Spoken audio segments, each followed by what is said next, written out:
Let's continue with the same chapter, chapter number 16, pollution. Next topic is effect of various types of pollution. Pollution affects the environment, human and other life in numerous ways. The more significant ones are as follows. These are given in your book. The first is effect on climate and environment. Pollution affect the climate and environment in several ways, but the three most significant ones are: first is acid rain, then greenhouse effect and global warming, and third is ozone layer depletion. So we will study these three. The first is acid rain. But acid rain, as the name suggests, can be said to be the precipitation of acid in the form of rain in the simplest manner. Normally, the clean rain is only slightly acidic. The pH of clean rain is about 6. This is slightly acidic because of some carbon dioxide naturally present in the atmosphere. But due to increasing industrialization, there is a lot of emission of carbon dioxide and sulfur dioxide and oxides of nitrogen, which get mixed with the raindrops falling on the earth as rain, and this is called acid rain. The causes of acid rain are sulfur and nitrogen particles which get mixed with the wet components of rain. Now this acid rain is very harmful to agriculture, plants and animals. It washes away all nutrients which are required for the growth and survival of plants. It also alters the composition of soil. Now few harmful effects of acid rain are given in your book. These are: first, it damages the vegetation by pollution of the soil. Second, decay of building material and paints. It damages the building and monuments made up of stone and metals.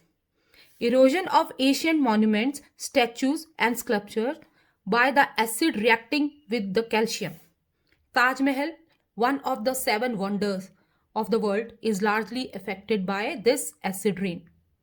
The fine particles, that is of sulfate and nitrates, degrade visibility and harm the human health.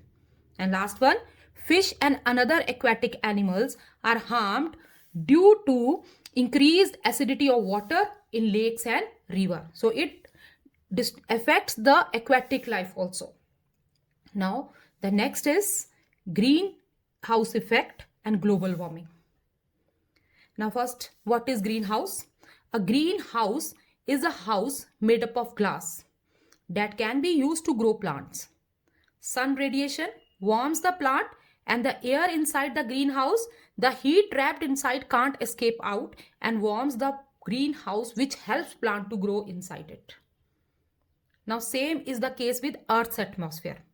During the day, sun heats up the Earth's atmosphere. At night, when the earth cools down, the heat is radiated back into the atmosphere. During this process, the heat is absorbed by greenhouse gases. Greenhouse gases are carbon dioxide, methane. These are the greenhouse gases.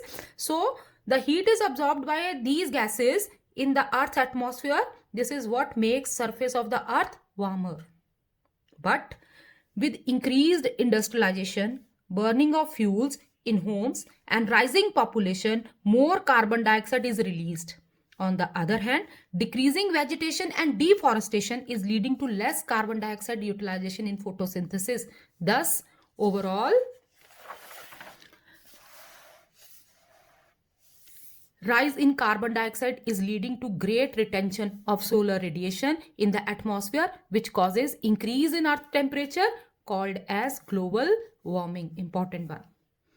Now, during the last 3 decades, the temperature of Earth atmosphere has increased about 0.5 degrees Celsius. This is causing melting of snow caps, rise in sea level, as well as decline in food production in agricultural field. These are the effects of global warming. Melting of snow caps, rise in sea level, as well as decline in food production in agricultural fields and in fishery resources in the oceans. So next is ozone layer depletion. But ozone is an allotropic form of oxygen. It is allotrope of oxygen. It forms a sort of sunscreen high up in the atmosphere. Ozone layer is found in the lower portion of the Earth's atmosphere, that is in stratosphere. O3 is allotropic form. O3 ozone is allotropic form of oxygen. It prevents the harmful type of ultraviolet rays UVB coming down from the sun. But there are certain gaseous compounds such as chlorofluorocarbons, carbon tetrachloride, carbon tetrafluoride, which are released from refrigerators, aerosol sprayers, packaging material styrofoam, rise into the atmosphere. Now these all compounds, these chemicals, they break down to form chlorine atoms. And these chlorine atoms in turn break down ozone molecule into oxygen, which causes thinning of the ozone layer. And that is called ozone layer depletion. So ozone layer depletion is the thinning of the ozone layer. This happens when chlorine and bromine atom in the atmosphere comes in contact with ozone and destroy ozone molecule. Beta, one chlorine molecule can destroy 1 lakh molecules of ozone.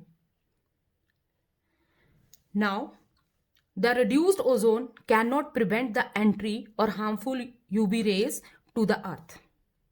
And these are the harmful effects of ozone layer depletion, which causes sunburn, genetic disorders, skin cancers, and reduced productivity of forest and sea. To make people aware about the consequences, every year we celebrate September 16 as International Ozone Day. Important one. Now, effect of pollution on human health. First, air pollution causes respiratory problems, lung disorder, particulate lead, may cause blood cell shortage. Very important, beta. Smog leads to asthma and poor visibility. The exhaust gas sulfur dioxide causes serious damage to the air passages in lungs. Now, second, water pollution. It led to several diseases, waterborne diseases, cholera, jaundice, typhoid, many more. Soil pollution indirectly affect human health. Pesticide used in agriculture, farming may cause health problem. So this is all about the effect of pollution on human health and climate. Now next, we will start with control of pollution, how pollution can be controlled.